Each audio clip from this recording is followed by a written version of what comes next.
on thee and thee only.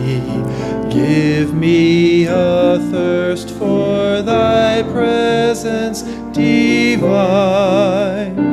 Lord, keep my focus on loving thee wholly.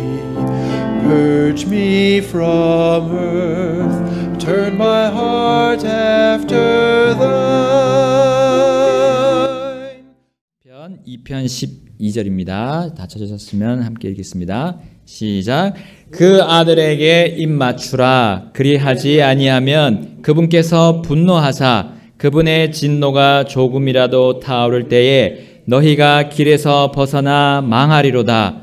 그분을 신뢰하는 자들은 다 복이 있도다. 아멘. 다 같이 기도하시겠습니다. 하나님 아버지, 주님의 이 귀한 말씀을 저들에게 또 풀어주셔서 감사합니다. 하나님, 이 시간을 통해서 주님이 전하시고자 하는 그 말씀을 전해주시고 부족한 저의 입술을 통해서 주님 알려주셔서 정말 저희들이 이 땅을 나그네로 살아갈 때 정말 주님의 자녀로서의, 빛의 자녀로서의 역할을 잘 감당하고 또 저희들이 세상에서 소금이 되는 그런 역할을 잘 감당할 수 있도록 이 말씀으로 저희들에게 힘과 위로와 격려와 또 경고를 해주시기를 간절히 기도합니다. 하나님께 모든 시간을 이 말씀의 시간을 맡깁니다. 예수님의 이름으로 기도드립니다. 아멘. 앉으시겠습니다. 오늘 말씀에 보면 입 맞추라라고 하셨어요. 그 아들에게 입 맞추라. 오늘 말씀의 제목인데요. 자, 여러분 입 맞춤에 대해서 한번 생각해 보겠습니다. 입 맞춤. 자, 나의 입으로 다른 사람이나 어떤 사물에 이렇게 접촉시키는 행위를 입맞춤이라 합니다.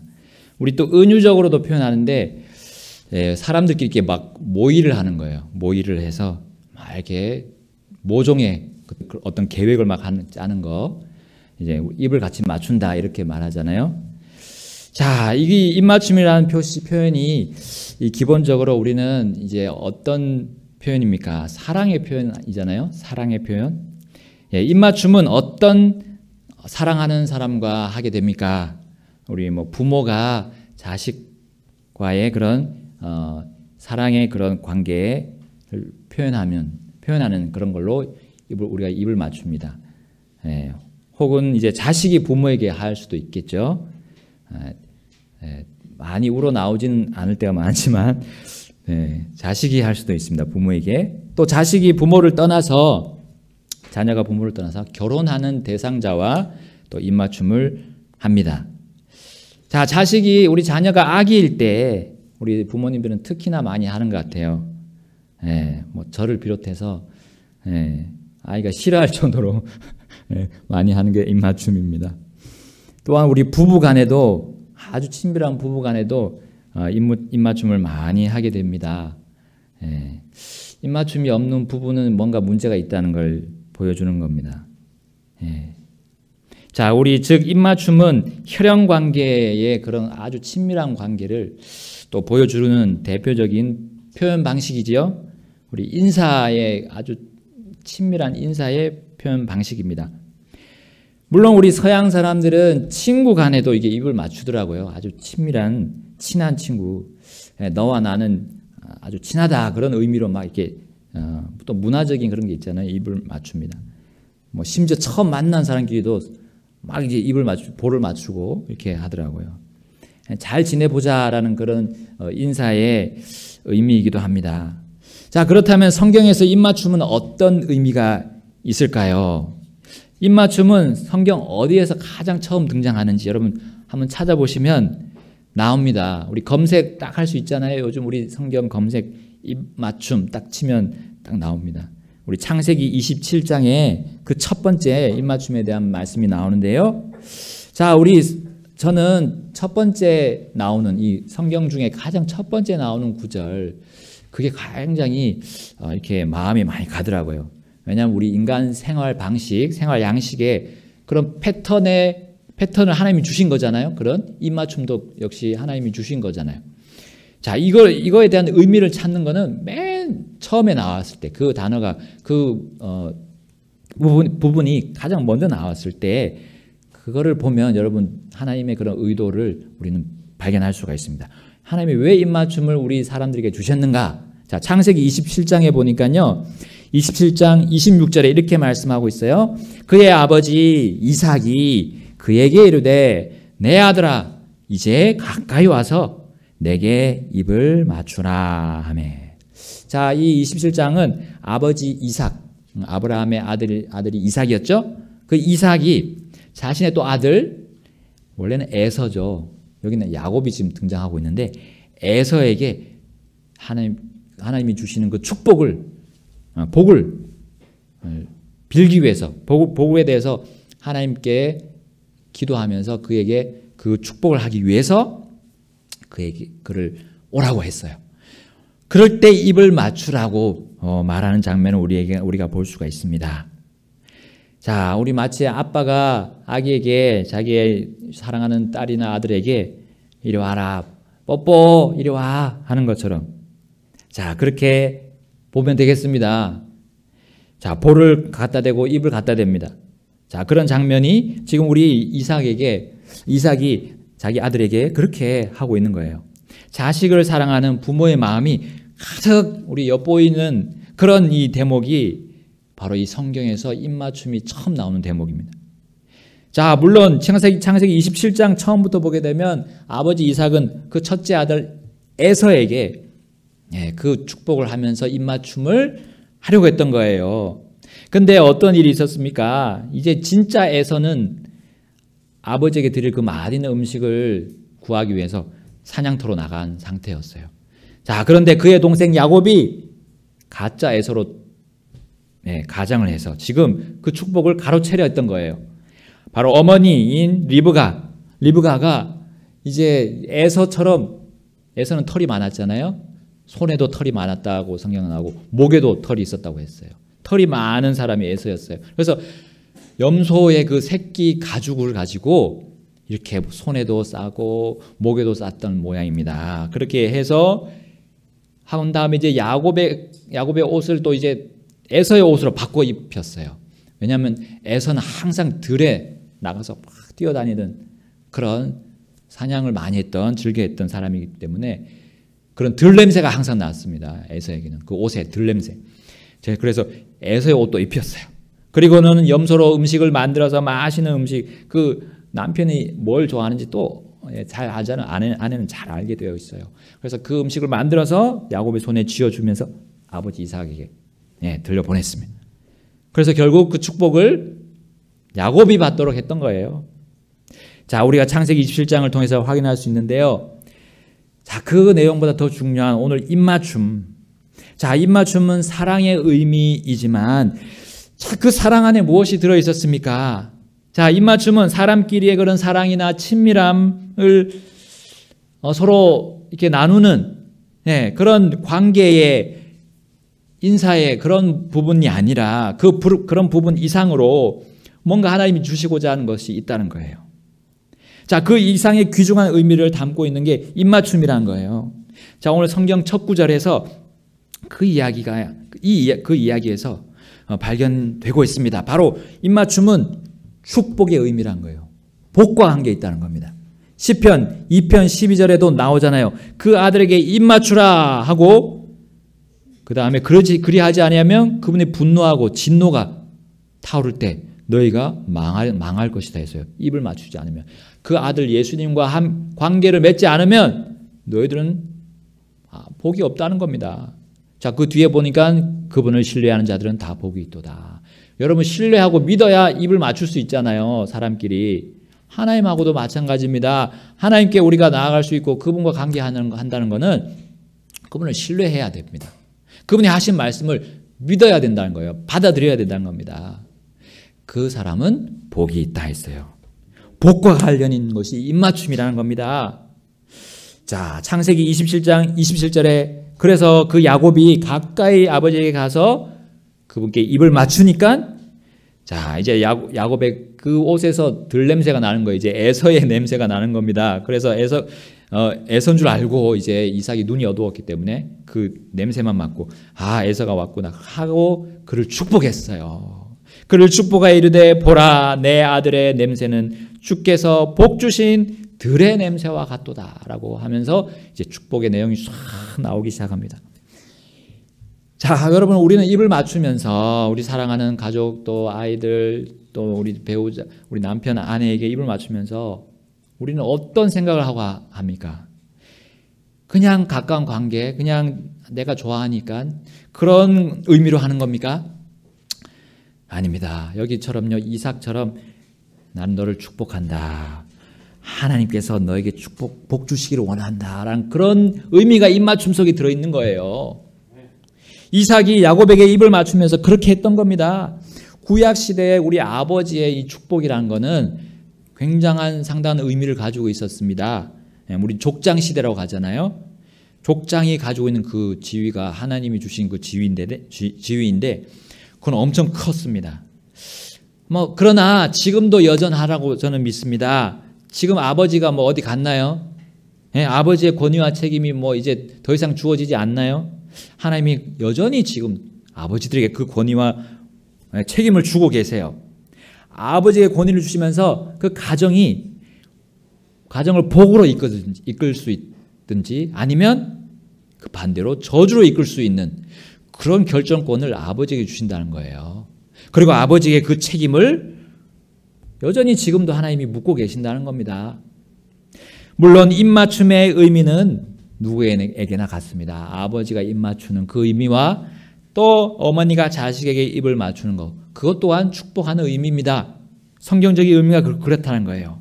자식들이 또한 부모님께 입맞추는 의미도 축복해드리는 거예요.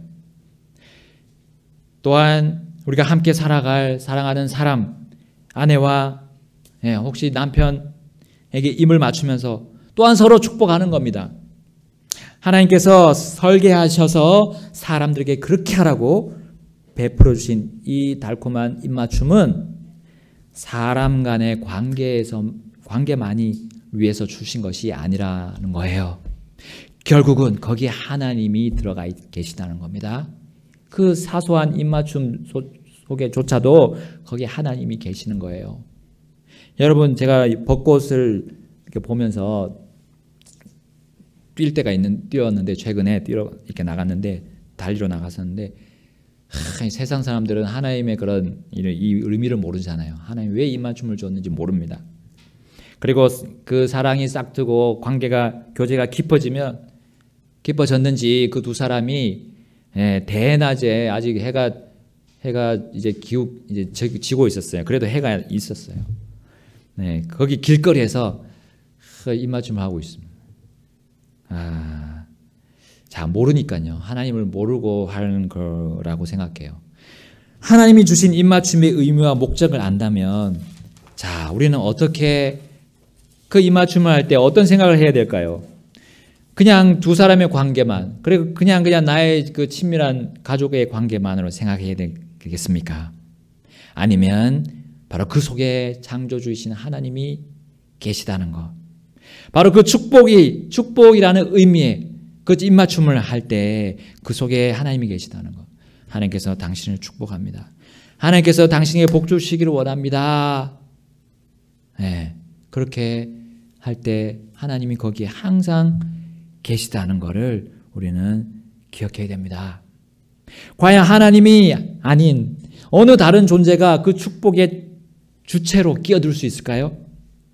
만약에 하나님이 빠진 입맞춤은 어떤 의미가 있는 걸까요? 야, 우리 너와 나의 교제는 우리 둘만의 교제야. 그 누구도 우리 관계를 빼앗을 수 없어. 그러니 내가 너에게 복을 줄게. 그리고 너도 나에게 복을 줘. 자, 이런 의미로 되는 거 아닙니까? 이게 하나님이 우리 사람에게 주신 입맞춤의 의미가 아니잖아요. 부모와 자식 간에도 마찬가지입니다. 그 입맞춤에서 하나님이 없다면 아빠, 엄마가 나에게 복을 줘. 사랑스러운 아이야, 내가 나에게 복을 줘. 그 누구도 우리 관계의 주인이 될 수 없어. 이렇게 되는 거예요. 여러분, 그런 입맞춤은 사람이 하나님의 자리를 대신하게 됩니다. 그 입맞춤은 하나님의 복을 구하는 기도, 그 축복이 아니라 우상에게 복 달라는 기복신앙이 될 수가 있어요. 자녀가 우상이 되어서는 안 됩니다. 부모가 우상이 되어서도 안 되고요. 남편 혹은 아내, 사랑하는 사람이 우상이 되어서도 안 됩니다. 아이고, 입맞춤하기 한번 되게 어렵네. 그렇게 우리 생각할 수도 있겠는데요. 자, 하나님을 모르면 뭐 당연히 이렇게 생각할 수도 있겠죠. 근데 우리는 정신을 가다듬고 우리 하나님을 믿은 우리 주님을 잘 알고 있는, 주님과 교제를 하고 있는 우리 하나님의 자녀들이라면 우리는 다시 정신을 가다듬고, 하나님 왜 입맞춤을 주셨나 우리는 생각을 못했을 수도 있어요. 그러나 정신을 가다듬고 우리 성경을 봐야 됩니다. 하나님을 모르는 우리 일반 사람들, 우리 자연인이라고 부르죠. 자연인. 그러나 하나님을 아버지라고 부르고 있는 우리 그리스도인과의 차이가 얼마나 차이가 크다는 걸 우리는 알아야 돼요. 생각해야 돼요. 이 두 부류의 생활 양식, 그 생활 방식 속에 있는 입맞춤, 이것조차도 하나님이 계시는 것과 안 계시는 것의 차이가 크다는 것을 우리는 인지해야 됩니다. 창조주 하나님 없이 세워진 사람의 일반적인 생각들, 사람의 일반적인 그런 방식들은 하나님의 생각과는 다를 때가 많아요. 혹은 잘못되는 부분들도 너무나 많습니다. 어떤 부분은 죄악으로 가서 자기 죄를 정당화시키는 그런 이 세상의 문명 문화들이 있잖아요. 심지어 우리 성경에는 남녀를 구분하는 옷에 대해서 항상 얘기하고 있고 머리 모양도 얘기하고 있어요. 네? 하나님께서 그렇게 세심한 분이시라는 거예요. 이건 하나님께서 창세전에 세워놓으셨다는 거예요. 우리 그건 성경에서 분명하게 확인할 수가 있습니다. 성경이 그렇다면 우리는 생활 양식을 바꿔야죠. 그것이 하나님이 원하시는 거니까요. 그것이 기뻐하시는 거고 우리가 잘 되라고 주신 거기 때문에 그렇습니다. 자, 이런 점에서 우리는 지금까지 생각하지 않았던 사람들의 일반적인 생활 양식 방식, 이거를 주님이 바로잡아 주실 때 우리는 그렇게 따라야지 우리는 주님을 올바르게 쉽게 더 주님과 가까이 따라갈 수 있는 거예요. 또한 오늘 본문에서 그 아들에게 입맞추라는 그 말씀이 더욱 우리 자신들에게 확실하고 분명한 의미로 다가오게 될 겁니다. 또한 더욱 우리 삶에서 이 말씀이 뼈저리게 내 거로 받아들여질 수 있다고 저는 확신합니다. 내 사랑하는 자녀와 우리 남편과 아내와 또 부모님 혹은 형제 자매들과 우리 입을 맞출 때, 또한 우리 더 나아가 그들과 고개를 숙이며 인사할 때도 우리는 형식적으로 하는 게 아니에요. 혹은 억지로 하는 것도 아닙니다. 반드시 우리는 그걸 할 때 이렇게 생각합시다. 하나님께서 당신에게 복 주시기를 원합니다. 나는 그저 복의 통로일 뿐입니다. 우리 사이에 하나님이 살아계십니다. 하나님의 선하심이 우리와 함께 하고 있음을 우리는 기억합시다. 라는 그런 의미로 우리는 입맞추고 또 인사하고 그렇게 해야 되겠죠. 자, 그래서 우리 서신서에는 입맞춤에 대한 말씀이 4개가 나와요. 4구절이 나옵니다. 로마서 16장 16절에 거룩한 입맞춤으로 서로 문안하라. 그리스도의 교회들이 너희에게 문안하느니라 했습니다. 또 고린도전서 16장, 여기도 16장 20절에 모든 형제가 너희에게 인사하니 너희는 거룩한 입맞춤으로 서로 인사하라. 아멘. 또 고린도 후서에도 나옵니다. 고린도 후서 13장 12절에 거룩한 입맞춤으로 서로 인사하라. 아멘. 또 마지막으로 데살로니가 전서 5장 26절에도 말씀합니다. 거룩한 입맞춤으로 모든 형제들에게 인사하라. 아멘. 자, 입맞춤이긴 입맞춤인데 앞에 뭐가 꾸며주죠? 거룩하신 분이 누구세요? 유일하신 하나님 아니십니까? 하나님이 들어있는 그 입맞춤이라는 거예요. 그거를 하나님이 기뻐하시고 사랑하십니다. 그렇게 하기를 원하세요. 하나님이 거룩하신 것처럼 너희도 거룩하라 라고 우리에게 명령하셨습니다. 자, 그 입맞춤이 하나님과 관계되어 있다면, 그 거룩하신 하나님과 관계되어 있다면 또한 그것이 복과 관련이 있다는 겁니다. 복. 오늘 본문도 그렇게 말하고 있습니다. 복을 받기 위해서 그 아들에게 입맞추라라고 얘기하고 있어요. 하나님과 관계를 하라. 그리고 그 관계를 했다면 더 긴밀하게 하라. 그 교제가 더 깊어져라라는 거예요. 시편 2편 12절에 다시 한번 읽어보겠습니다. 다 같이 읽어보겠습니다. 시편 2편 12절 시작. 그 아들에게 입맞추라. 그리하지 아니하면 그분께서 분노하사 그분의 진노가 조금이라도 타오를 때에 너희가 길에서 벗어나 망하리로다. 그분을 신뢰하는 자들은 다 복이 있도다. 아멘. 자, 여러분은 아들이신 예수님께 입을 맞추셨습니까? 네. 하나님 아버지는 죄로 인해 갈라진 사람들과의 관계를 회복하기 위해서 이렇게 지금 초대하고 계세요. 그 아들과 입맞추라. 이거는 복의 관계를 시작하는 겁니다. 왜냐하면 지금 하나님과 관계하지 못한 사람들은 저주의 관계이기 때문에 하나님과 원수 관계고 하나님께 저주받는 그 진노를 받아야 하는 분노를 지금 그 타오르는 분노를 받아야 되는 그런 지경에 있기 때문이에요. 하나님이 그걸 가만히 놔두시겠어요? 사람들을 사랑하시는데, 죄인들을 사랑하시는데요. 너희가 나한테 와서 나와 관계를 시작해라 라는 의미가 바로 입맞추라는 겁니다. 복의 관계를 시작하자라는 거예요. 화해하자는 거예요. 화해. 하나님은 죄인들이 그 죄로 인해 저주받지 않고 형벌받지 않기를 원하시고 기뻐하십니다. 하나님이 처음 우리 각 사람에게 그 누구에게도 다 손을 내미시는 분이에요. 모든 사람들에게.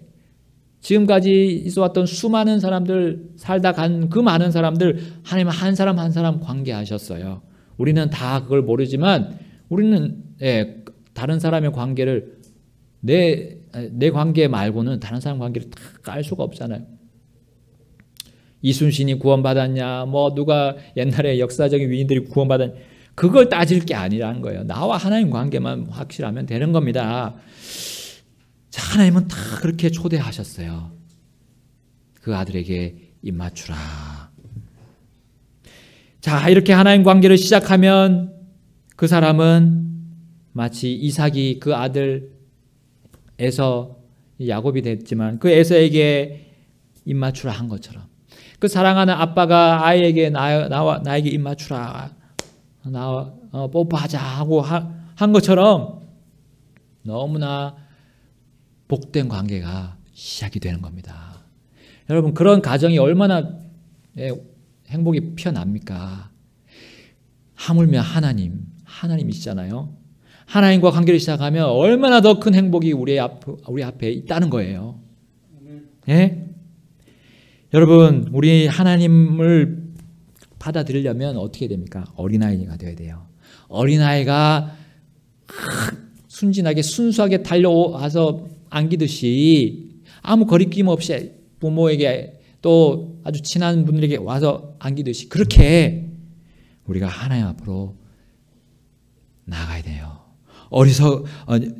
어린아이와 같이 내 지식을 다 내려놔야 됩니다. 그리고 내가 가지고 온 판단들, 고정관념을 다 내려놓아야 돼요. 내가 그동안 쌓아온 부와 명예, 그리고 지혜와 지식들 신뢰하기를 멈춰야 됩니다. 그 대신 하나님의 아들 예수님만을 신뢰해야 돼요. 우리 고린도전서 16장 22절에 이렇게 말씀하시죠. 어떤 사람이 주 예수 그리스도를 사랑하지 아니하면 그는 주께서 임하심으로 저주를 받을지어다. 아멘. 굉장히 유사하죠. 시편 2편 12절하고 굉장히 유사하죠. 입맞추는 거, 이건 사랑의 관계입니다. 이거는 복의 관계예요. 행복과 영광이 되는 거예요. 하나님과 관계하지 않으면 예수님께서 임하실 때, 공중에서 오실 때 어떻게 됩니까? 끝나는 거예요. 그때는 이제 기회가 없습니다. 더 이상 기회를 하나님이 주시지 않아요. 너희가 길에서 벗어나 망하게 된다는 거예요. 오늘 본문은 그 아들을 신뢰하고 그분께 입을 맞춘 또 그분의 자녀들에게도 말씀하고 있습니다. 그분의 자녀들이 이 세상에서, 이 땅에서 어떻게 살아야 하는지를 분명히 설명해 주고 있어요. 또한 이 세상을 그렇게 신실하게 산 자들이 이제 어떤 지위를 훗날 얻게 될 것도 보여주고 있습니다. 그리고 그 아들과의 입맞춤이 사람 간의 입맞춤에 비할 수 없는 더 큰 사랑과 더 큰 아름다움을 여기 우리 시편 2편에서 선포하고 있습니다. 시편 2편 12절부터 이제 6절로 거꾸로 올라가면 그 아들과의 입맞춤이 내 인생의 최고의 선택이었는지를 우리는 알게 됩니다. 여러분, 성경은 거꾸로 올라가도 문맥적으로 다 맞게 되어 있습니다. 아무런 그런 오해를 받을 필요가 없어요. 거꾸로 올라가든 내려가든 성경은 오류가 없다는 거예요. 그래서 오늘 거꾸로 한번 올라가 보겠습니다. 자, 시편 2편 11절, 이제 12절을 봤죠? 지금까지 12절을 우리 설명했습니다. 이제 11절을 보겠습니다. 시작. 두려움으로 주를 섬기고 떨며 기뻐할지어다. 아멘. 하나님의 자녀가 된 이들은 이 세상에서 어떻게 살기를 주님이 원하시고 기뻐하실까요? 두려움으로 주를 섬기라. 그리고 떨며 기뻐하라. 자, 하나님을 섬기긴 하겠는데 두려워하면서 어떻게 섬기고 또 어떻게 떨면서 기뻐할 수가 있습니까? 무서워서 덜덜 떨고 또 기뻐할 수가 있냐는 거예요. 자, 하나님의 말씀을 대할 때 우리 사람의 이해로 대하면 안 됩니다. 사람은 유한합니다. 사람의 능력은 유한하고 이 무한하신 하나님을 우리가 다 알 수 없어요. 우리가 하나님의 말씀을 잘 이해하기 위해서는 하나님 말씀들로 보고 이해를 할 수 있어요. 같은 말씀들을 병행해서 봐야 된다는 거죠. 자, 우리 욥기서 28장 28절로 가보겠습니다. 시편 전에 있는 욥기서 28장 28절 2828 가겠습니다. 빨리 거꾸로네요. 거꾸로 됐습니다. 2828. 자, 빨리 갈 수가 있습니다. 바로 뒤에 있어서요. 28장 28절 읽겠습니다. 시작. 또 사람에게 이르시기를 보라, 주를 두려워하는 것이 곧 지혜요 악에서 떠나는 것이 명철이니라 하셨느니라 하니라. 아멘. 여러분, 악을 행하기를 보다 주를 두려워하는 게 100번 낫다는 겁니다. 악을 행하고 처벌당할까 봐 무서워서 벌벌 떠는 그런 범죄자는 기쁨이 있을까요? 없습니다. 도망다니기 바쁘잖아요, 범죄자들. 그러나 처벌당할 일이 없는 주를 두려워하는 사람은 당당합니다. 떳떳하죠. 기뻐할 수 있습니다. 기뻐할 수 있어요. 자, 이해가 되죠? 앞에 그 말씀, 두려움으로 주를 섬기고 떨며 기뻐할지어다. 이제 이해가 조금씩 되기 시작합니다. 자, 시편으로 이제 넘어갑니다. 시편, 다시 앞으로 시편 111편 10절입니다. 시편 111편 10절입니다. 주를 두려워하는 것이 지혜의 시작이라. 그분의 명령들을 행하는 모든 자에게는 좋은 명철이 있나니 그분을 찬양함은 영원토록 지속되는 도다. 아멘. 자, 악을 행하다가 덜덜덜 떨면서 기쁨이 없었던 그 범죄자가 이제 결국 붙잡혔어요. 붙잡혀가지고 감옥에 들어가면 어떻게 됩니까? 뭐 바울이나 그 신라처럼 하나님께 찬양할 수 있어요? 없습니다. 슬퍼하고 애곡할 뿐이에요. 후회할 뿐입니다. 아유, 내가 왜 잡혔지 막 하면서. 자, 그렇게 하는 것보다 주를 두려워하고 그분의 명령을 지켜서 행하면 어떻게 된다고요?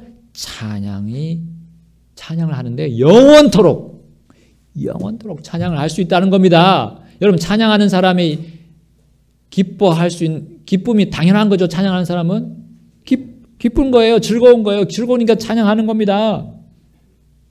자, 그게 100번 낫다. 여러분, 악을 행하고 두려워 떠는 것보다 주를 두려워하는 것이, 그래서 명철이라고 했잖아요. 잠언 1장 7절 시작.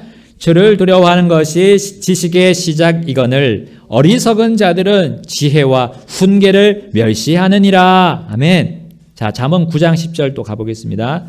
주를 두려워하는 것이 지혜의 시작이요 거룩한 것들을 아는 것이 명철이니. 아멘.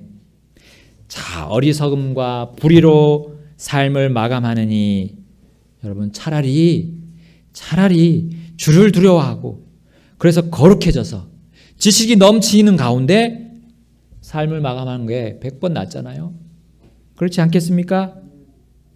자, 잠언 15장 33절 주를 두려워하는 것이 지혜의 훈계이니 명예에 앞서 겸손이 있느니라. 아멘. 자, 전도서 12장 13절에 이렇게 또 말씀합니다. 우리가 전체 일의 결론을 들을지니 하나님을 두려워하고 그분의 명령들을 지킬지어다. 이것이 사람의 온전한 의무이니라. 아멘. 자, 전체 일의 결론이라고 했습니다. 사람의 일에. 사람의 전체 일의 결론은 우리 어디 가면 볼 수 있습니까? 한 사람이 마지막을 보면 되잖아요. 한 사람의 마지막. 장례식장이에요. 장례식장 가면 우리는 그 사람이 어떻게 살았는지가 보입니다. 우리 각자는 이 땅을 살아가는 중에 주님이 공중에 오시지 않는 한 우리는 언젠가 각자가 또 그 장례식을 당하게 될 거예요. 우리는 그 장례식에 있지는 못하겠지만, 자, 만약 내 장례식에 온 사람들이 나에 대해서 저 사람의 인생은 참 어리석었어. 지혜와 훈계를 받아들이지도 않고 교만하게 제멋대로 살았어. 얼마나 불행한 인생인가. 누가 저 사람과 같이 똑같이 살길 원할까? 라는 말을 듣기를 원합니까? 아니면 저 사람은 하나님을 두려워하고 겸손과 지혜가 가득한 채로 죽었어. 죽기 직전까지 그렇게 살다 갔구나. 나도 저 사람과 같이 살고 싶어. 라고 하기를 원합니까? 우리는 당연히 후자라고 생각할 겁니다. 후자가 100번 낫죠? 왜 하나님이 주를 두려워하는 것이 지혜이고 명철인지를 말씀했습니다. 주를 두려워하는 것이 우리를 거룩하게 만들어준다는 것을 우리는 충분히 이해하고 받아들일 수 있습니다. 왜 우리가 그 아들에게 입맞춰야 하는지, 하나님과 관계를 맺고 또한 더 깊이 그분과 교제해야 되는지 우리는 하나님 앞에 가서 그렇게 못했다고 변명할 수가 없는 거예요. 하나님은 다 주셨습니다. 자, 이제 마지막으로 이사야서 33장을 가보겠습니다. 이사야서 33장 6절 다 같이 읽겠습니다. 시작. 지혜와 지식이 내 시대에 확고함이 되고 구원의 힘이 되리라. 주를 두려워함이 그의 보배이니라. 아멘. 그의 보배, 주를 두려워하는 자의 보배가 뭐라고요? 지혜와 지식이고, 그 지혜와 지식이 그 사람의 인생에서 확고함이 돼서 그가 어떤 일이 벌어지더라도, 그에게 어떤 불행이 막 닥치더라도 그를 구원해주는 힘이 된다고 했습니다. 여러분, 우리는 좋은 일이 연이어 벌어지면 어떻게 돼요? 막 흥분하게 되죠? 그럼 몸도 같이 막 떨립니다. 몸이 막 떨려요. 자, 오늘 시편 아까 2장 11절에 2편 11절에 두려움으로 주를 섬기고 떨며 기뻐할지어다 했어요. 여러분, 그 떠는 게 무서워서 떠는 게 아닙니다. 두려움으로 주를 섬기니까 어떤 일이 벌어져요? 우리 앞에서 다 봤잖아요. 좋은 일이 연달아서 일어나는 거예요. 일어나면서 떨립니다. 막. 그리고 떨면서 기뻐하는 거예요. 여러분, 주님께 입을 맞춘 사람은 주님을 두려워하게 되어 있습니다. 주님을 두려워하고 그것으로 섬기게 되어 있어요. 그리고 그렇게 신실하게 주님을 섬기다 보면 떨면서 기뻐하는 날이 반드시 온다는 말씀을 우리 시편 2편 11절에서 약속하셨습니다. 하나님께서 약속하셨다는 거예요. 주님이 계신 이 하늘에 저 하늘에 올라가기 전에 우리는 이 땅에서 이 약속이 이루어지는 것을, 하나님이 약속을 지키시는 것을 우리는 보게 될 겁니다. 어떤 사람에게요? 주를 두려워하는 자들, 그리고 그 두려워함으로 섬기는 자들. 그것이 이사야서 33장 6절과 함께 우리에게 선포하고 있습니다. 여러분, 불확실한 이 사람의 인생이잖아요. 이 앞길이 어떻게 될지 모르지만 거기에서 우리에게 확고한 것을 주는 것이 다른 게 아닙니다. 주님이 주시는 지혜와 지식입니다.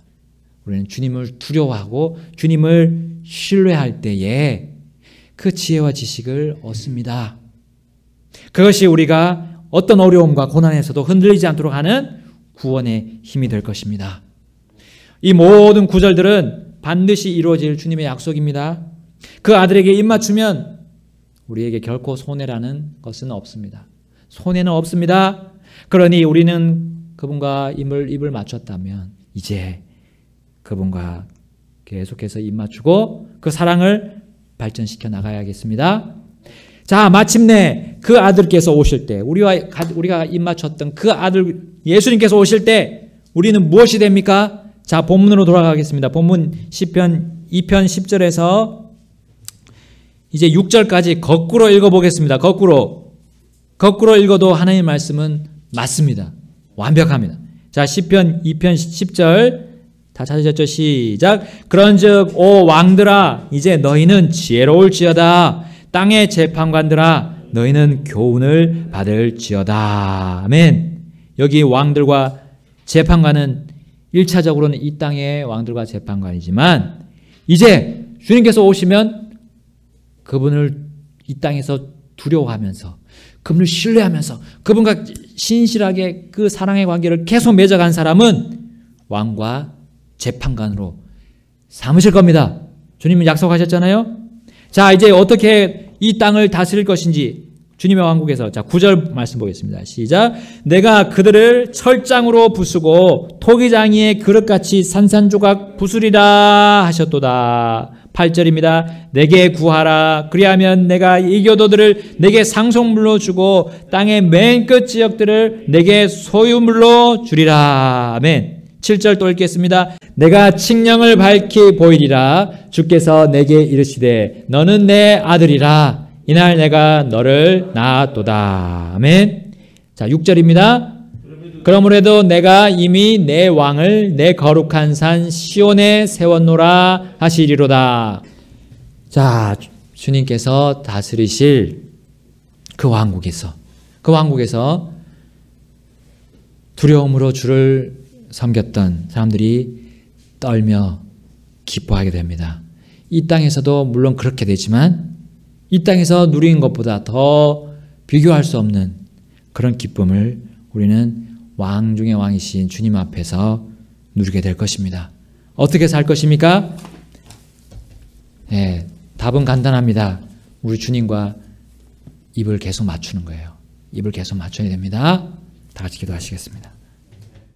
A passion for thee, O Lord, set a fire in my soul, and a thirst for my God. Hear thou my prayer, Lord, thy power impart, not just to serve, but to love thee with all of my heart.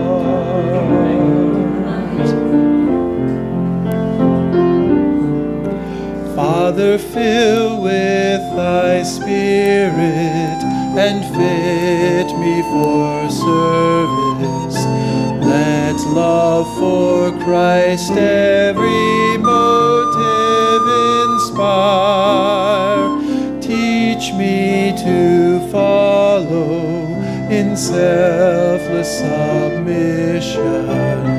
Be thou my joy, and my soul's one desire.